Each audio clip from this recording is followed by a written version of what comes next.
two things to talk about when it comes to underwriting. Number one, every buyer is different and every seller is essentially different. So as much as you want Right. to, kind of blanket everything together, yeah, the underwriting process essentially is somewhat similar across the board. There's obviously some minor nuances if you're underwriting multifamily, if you're underwriting retail, underwriting industrial, specific. Do you have an asset class you like to focus on, by the way? I do like land, focusing on Land like deals. land deals.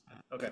Yeah. So land is incredibly intricate because Right. essentially what you're evaluating is that you have the future value of the asset, right? Once it's completed, after completed value, okay? Once it's completed, rent it out, the whole nine, okay? Future value. Hmm. Now, what you're going to do is that then you're going to figure out the cost because you're going to subtract off a few things. You're going to have future value. Then you're just going to subtract off the renovation costs or how much it's going to cost to build, the building costs, right? All the construction costs. Now, there's soft costs and hard costs of construction because there's the construction cost, which is obviously building the structure. Then there's the infrastructure of the asset where you're going to might have to build, again, if you're thinking about it, if you're doing a development, building a lot of single family homes as an example, you have to build roads. If you're building a huge industrial park, maybe there's a couple industrial buildings. You're going to build, maybe one road, and then you're going to have electric and sewer, and again, depending on if you're doing retail, there's a lot of infrastructure that might have to be built out for that land.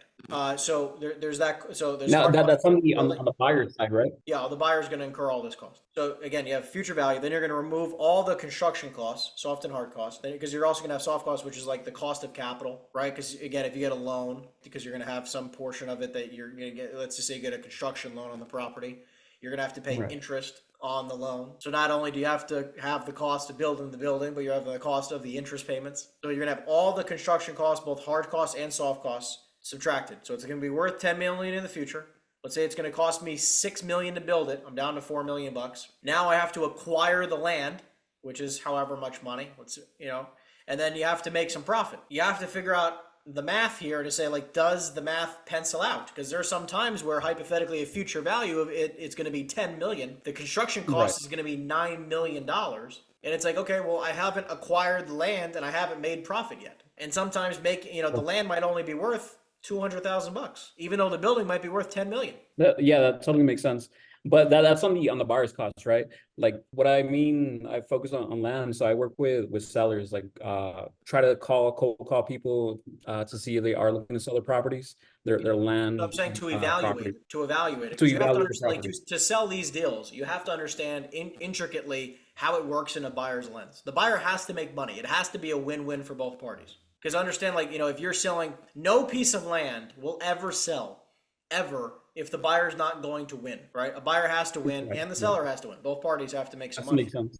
Which is Yeah. why I'm saying that there has to be some margin for profit for the buyer, right? I mean, obviously, we're not talking about Yeah. specifically in the instance of them living in the property. Hmm. Even if hypothetically they want to occupy the building, right? Like, even if you're doing development for a huge industrial park and they want to occupy 100% of the building, they still want to have some type of equity. Because why would they buy your piece of land over the the next person's land? Especially in El Right. Paso, there's a lot of land. Yeah, there's tons of land over here, man. I know, exactly. So you have to make your piece of land attractive. And the Right. reason why your piece of land would be more attractive than your neighbors, right? Because it's not like they have to go that far to find another piece of land, is that your piece of land is priced appropriately in comparison to what can be built. So do you have specifically an asset class that you're like, I know you said land, but I'm saying, like, what kind of land? Like land that could be developed into anything? As of right now, I'm focusing on like residential land. Let's say for like a 0.29 acre for like a multifamily zone R3 AO, land like that. I haven't focused on like big pieces of land where you can build big warehouses. I haven't done that yet. So we're talking about apartments. Yeah, like small land. Point 29. I believe the biggest land that I sold was 4 acres. Okay. So I haven't done bigger than that, but I definitely want to do more. Again, let's break this down real fast. So let's do a quick underwriting here. Okay, great. So ready? You're gonna have purchase price. Let's just say price per acre. Okay, let's say purchase price is $1 million, and in this instance, it's 1 acre. So in this instance, we're gonna do 1 acre. Now in your area, let's just say units approved. How many units have when you sold the 4 acres, the 4 acre parcel? Was that for multifamily or single family? So that was actually RF. ranch and farm. So Got it. depending on the buyer, it says if they want to rezone the Okay, what lot. about the .29? Was that a multifamily you said? So that one was a multifamily. It was a A2 zoning, so for apartment use. Okay, how many apartments could be approved there? For that one, I believe 6 apartments. 6 apartments. Okay, got it. So that means, let's just do the math real quick. So on .29, hold on, .29 divided by 6 units. That means you need basically a fifth of an acre to get 1 unit. So I'm gonna copy this because you basically can do the math over here. It's like 6 units was .29. So we say how many units here would be equals this divided by 6. You have this crazy number, which equals this divided by that. Is how many units? 21. Okay. And let's just say we're gonna round it'll probably round up. All right, whatever. Let's just say it rounds up. Okay, in this quick math instance, okay? The point is that this one here would say that it's going to be approved for 21 units for $1 million. I'm making numbers up for a second. Seller wants $1 million for his 1 acre parcel, okay? You can get 21 units. Now let's see our price per unit. Okay, so you do equals, you got your $1 million divided by 21. They want 48 grand a unit. Okay, Okay. but now we need to know is price per existing unit. So what is the value of an existing unit in El Paso, Texas, right? Like how much would a normal 21 unit deal sell for? That's what we're gonna try to figure out real quick. So how much, let's just say they're all 1 bedrooms, okay? How much would a 1 bedroom rent for? A 1 bedroom unit, Yep, how much would it rent for? like 1,200. $1,200. Okay, cool. Right, so what you're gonna do here is that you're gonna say average rent, right, is $1,200. Total monthly rent is equal to 1,200 times the 21 units is 24,828. I mean, this is obviously rounding, so I'm just gonna put 21 here. 25,200. Now, total annual rent equals this number times 12, right? Just annual rent times 12, right? It's 302 grand. Are you following me along so far? I get you. So now what you're gonna do is just say total expense rate. Well, let's just do an expense rate of 35%, which means that your taxes, insurance, your utilities, your vacancy, your management fees, all that jazz is gonna cost you 35%. So that means equals this number times 0.35. That means total net operating income. You know what the NOI means? Yeah, net operating income. Yep, so that means the income after all of your expenses before debt, which means that that number is just the difference, right? So you get this number minus your expenses, right? You get just under 200 grand. Let's just say in El Paso, Texas, properties you're selling for an 8% cap rate value, which essentially means you take the NOI, the net operating income, and divide it by 0.08. So that means the new future value of this building will be almost $2.5 million. Okay, now here's the interesting thing though. So we have the price per individual unit, which is equal to the new future value divided by however many units, 21. So that means it's gonna be worth 117,000 a unit. Per unit, okay. Okay, future value. Now again, we did not take out the cost to build the property. So if let's just say now it's like, okay, well, cost to build per unit, you would have to get an estimate. Now let's just say in this area, it costs. Do you have an idea of how much it would cost, by the way? Because To build, no. Yeah, I haven't got into the building. So in New Jersey, as an example, it cost about 180 to $225. 180,000 to 225,000 per unit to be built. Because right now it's costing you about $200 a square foot ish. So let's just use that again. This is Jersey. This is not your area. So even in your area, let's say that it's $150 a foot to build, right? $150. Let's just say this building is 1,000 or 800 square foot units. Okay, this is going to be an equals 800 times $150 is $120,000 a unit to build it. So if it's $120,000 to build, which obviously I probably would be wrong in El Paso, it might be cheaper. But if it was $150, because in New Jersey, like I just said, it's 180 at its cheapest. How much after repair value is it after it's built? It's only worth 117,000 a unit. Is that making sense? So the point is that like it's going to cost me more than it's going to be worth. So at $1 million price, it does not make sense. No, I didn't even touch the fact that it's $1 million. This is at $0. So this is to say if I got it for zero, I have zero land cost. It cost me that's at $150. Let's say again, you got to call your local contractor and see what it's worth. So if it's worth maybe if we can get it to be worth $120 a square foot to be built. Now if it's only worth that means I could build it for 96,000 a unit and it's going to be worth 117. So that means, right, total cost to build, this line item is now equal to $96,000 per unit times the 21 units. Means it's going to cost me $2 million, $2,016,000 to build it. Now again, this includes, everything except for my profit. This does not include profit, and this does not include the cost of the land acquisition. Okay, That's where you subtract the land from that cost. yeah. So now, well, Okay. hold on. I'm saying this is my future value, right? So this is the number. This is the total number I can play with. So the point here is saying like, okay, if it's only going to be worth 2.4 to 2.5 million bucks once we're done.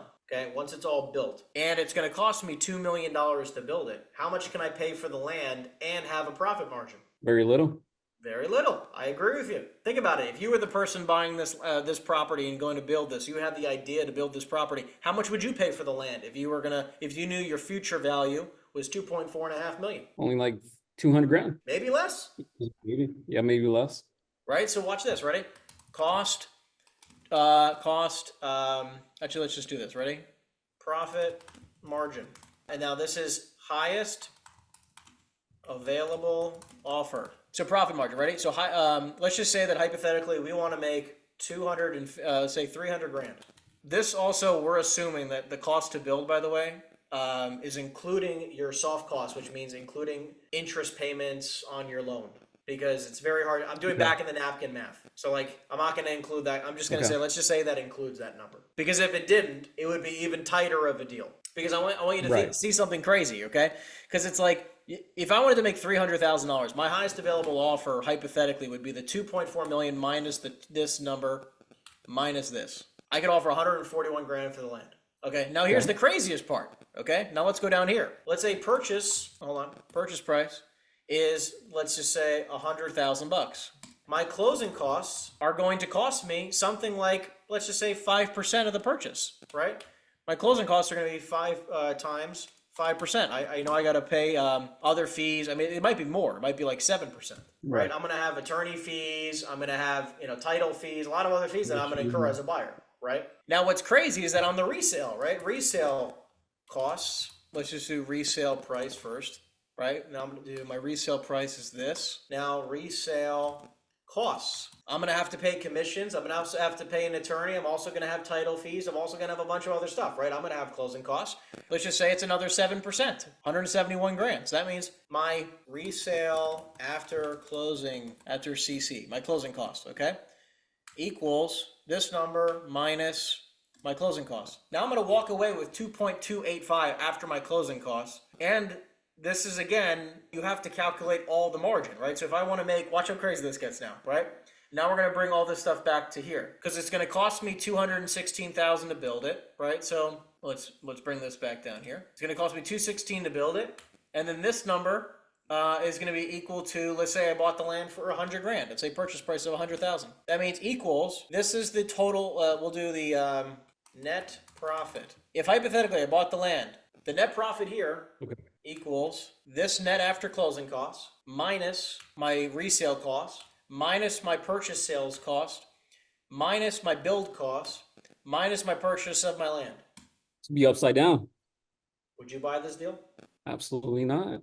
No, you wouldn't, and neither would another buyer. So what I'm trying to say is like this, like you have to run the numbers and know your evaluation's very tight, right? So when you're speaking with the seller and they go, well, I want $1 million for my land because my neighbor got X price.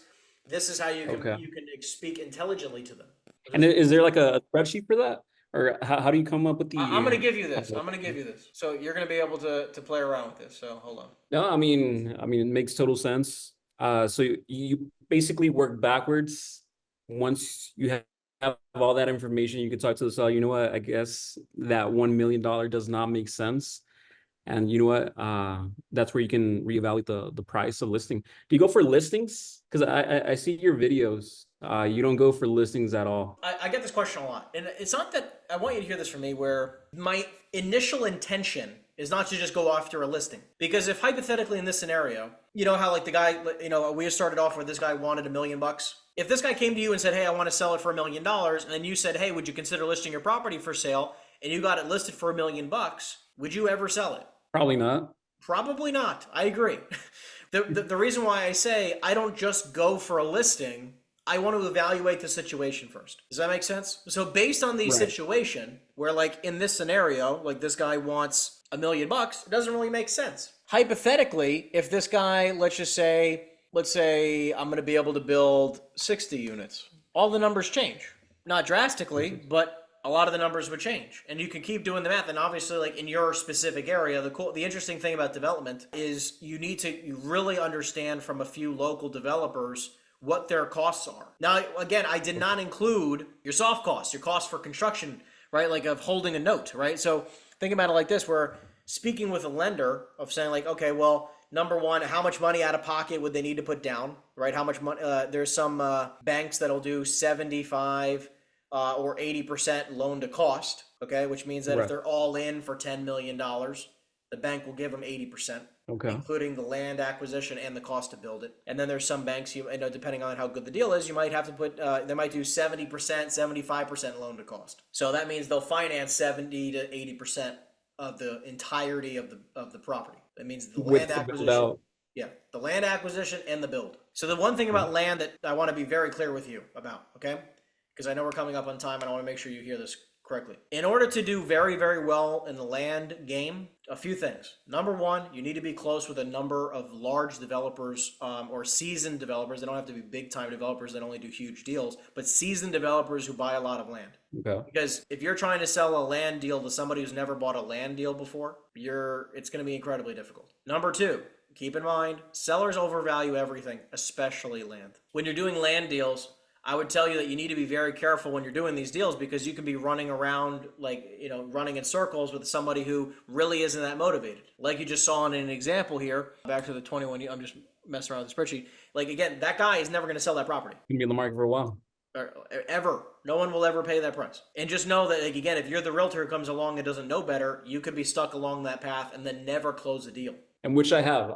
Actually, I have a couple land listings on the market right now and no traction at all. This might help you give you an understanding why. This is the important thing to pay attention to, which is saying like, hey, like if you want to sell a lot of land, number one, what's very important is it shovel ready? Which means can the buyer put a shovel in the ground and start building tomorrow? They close and they can build today. Because if they have to then buy land, if a buyer has to buy land and then spend all the time, money, energy, effort on getting approvals, okay, which a lot of deals are contingent upon approvals, that is number one going to drag out a deal for months and months and months, if not a year plus, which means you don't get paid for a very long period of time. So if I had any kind of advice that I could give you just to like, you know, look at you like my younger brother in the industry, land is an incredibly annoying. It's hard. It's not hard. I think everything's hard, right? Like, you know, I don't like to qualify things are hard or easy. I just think it's incredibly annoying. And it's also like annoying in the sense where like time wise to me, it is the most dragged out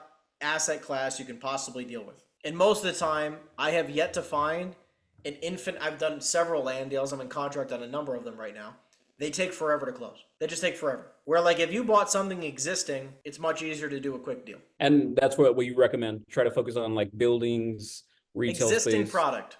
As in like there's a building there already. Okay. Like I would target a multifamily building that's already there. Now don't get me wrong, I'm not saying land can't be lucrative. It's just if you want to get a paycheck anytime soon, land is probably the longest to getting a paycheck. It takes a long time. And commercial deals already take a while. You don't want to like if you literally asked me just without even telling me what you were interested in, and you just said, hey, what asset class takes the absolute longest to close, I would have said land. Land deals, development deals in general, take the longest time horizon most of the time, unless you're selling shovel ready, pre-approved, like already approved product, right? Okay. Because if you can put a shovel in the ground, like hypothetically, like a piece of land is approved for 50 units, 5 units, whatever it is, and you can put a shovel in the ground tomorrow, right? I can buy it and build it tomorrow. That will sell quicker, obviously. Like the land you have listed, is that approved, shovel ready? No, so yeah, it doesn't need leveling. Actually, both lots they need leveling. So there you go. So that means majority of the time, even if you did get an offer, even if you did get an offer at any price, whatever it is,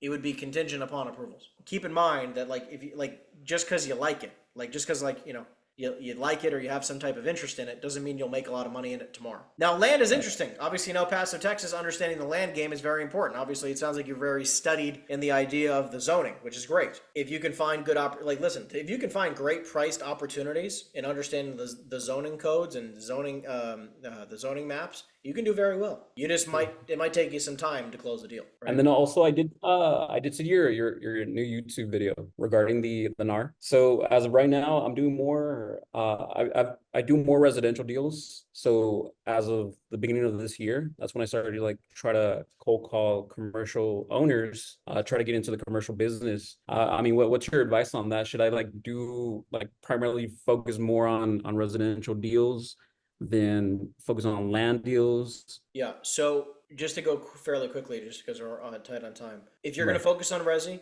focus on seller business. Yeah, which I have. Good. Yeah, like 90 of my business is like working with owners. That's fine. Yeah, listen, if you focus on seller business, whether it's resi or commercial, you're going to be fine. That's number one. Number two, because a large portion of your income is residential right now, I never recommend that you should just stop selling residential properties, especially if you're focused on land, because that already takes a long time to close, right? Yeah. Big thing here is to keep in mind that, like, listen, spending a little bit of time on on commercial and then slowly transitioning into it is okay, right? Okay. Where, like, hypothetically, the beginning right now, you spend 1 day a week. Let's just say every Monday, every Friday, every whatever day. Maybe it's Wednesdays because that's when the training is. So every Okay. Wednesday, as an example, you prospect for commercial, right? You spend your same 3 hours. Say you're doing 3 hours of prospecting every day, Monday through Friday.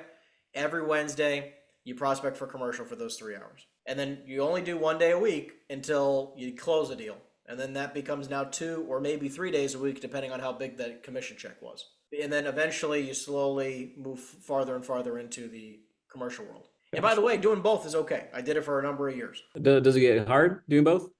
No, I mean, listen, man, it's just like once you understand the game, it just speaking the right language at the appropriate times. I mean, and I think that someone like yourself, you've done a very good Yeah. job at studying the idea of commercial or the land in the zoning. You can do the same in the art of understanding commercial, because once you get it, you get it.